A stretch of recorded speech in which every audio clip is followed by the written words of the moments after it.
The embedded close or the embedded answer question is a really nice one for giving you some flexibility in creating questions. So let's take a look at how we can use that one. Once again, you're in the question bank. Make sure you're in the correct category, and then make sure when you create a new question that you select embedded answers or embedded close. And when you do that, it's going to open up a screen. I have this one here, but I'm going to actually go through and look at one that I already have done so we can talk about that.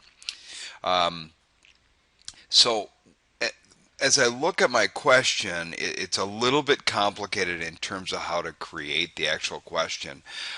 Generally, I'm going to use this type of question when I have several parts that I want to kind of highlight.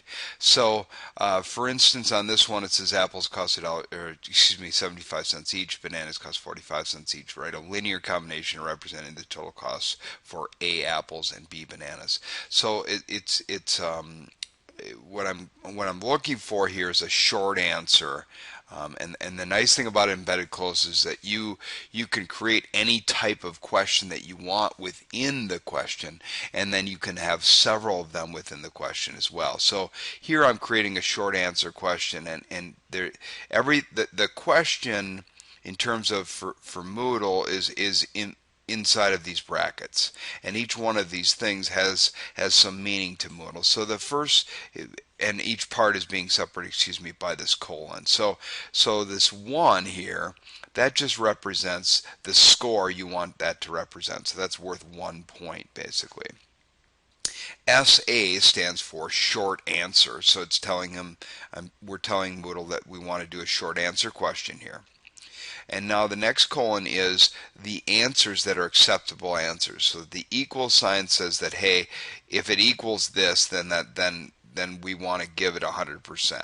Okay, so this right here would be a correct answer.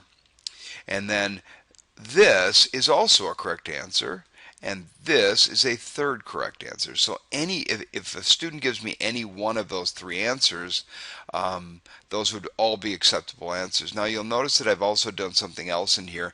I have these wildcards in there. So basically, I know that there might be more than one way that students enter 0.75. They might enter it as 0.75. They might put a time sign between 0.75 and A. So what I've done is I've put wildcards before and after each one of these items.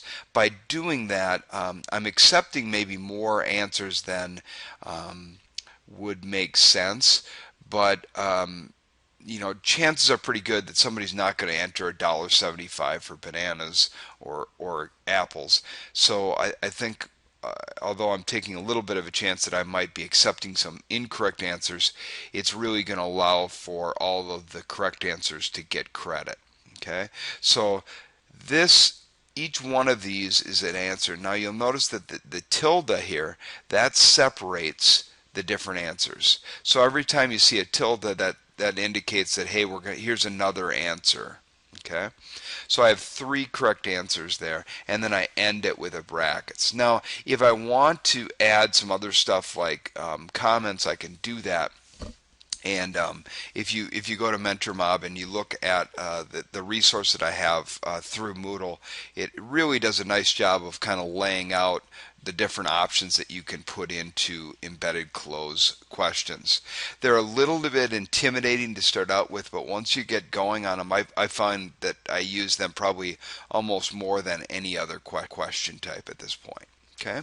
The second question that I have here is a multiple choice question. And sometimes as you're doing embedded close, multiple choice just works a little bit better. So same idea here. Everything that about the question is inside of these brackets. So the one indicates that that's how many points it's worth.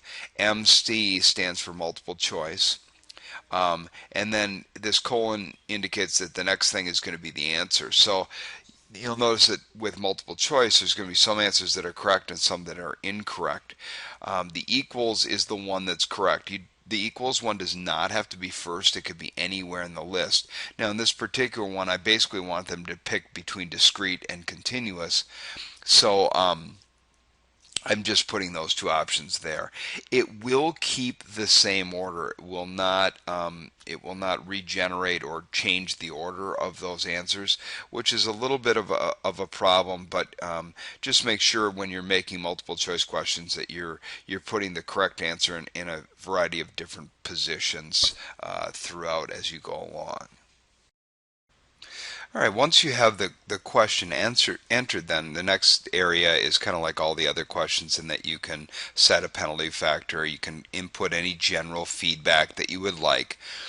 But this next button, I would really recommend that you use this button. It's just decode and verify the question text. So if I click on that, what it's going to do is it's going to go through the questions that I have in here and let you verify that you have what you're looking for. So here's the question definition. That's the stuff that I had in my question.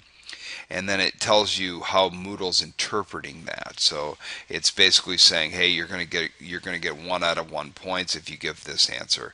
You're going to get 1 out of 1 points if you give an answer like this, where each of these stars is a wild card, and the same thing applies here. So it's just saying, hey, this is what we have. And then it also indicates that, hey, you didn't put any feedback there. So if you wanted to put feedback, you'd have to go back and add that. Okay, and then the same thing applies with the second question. You'll notice that they include the multiple choice, what each of the multiple choice values are.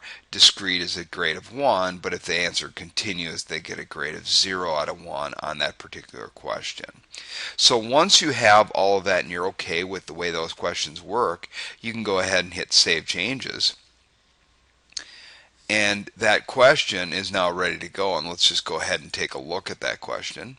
And you'll notice that it appears very similar to some of the other questions that you might see, on a worksheet or in an online type of test.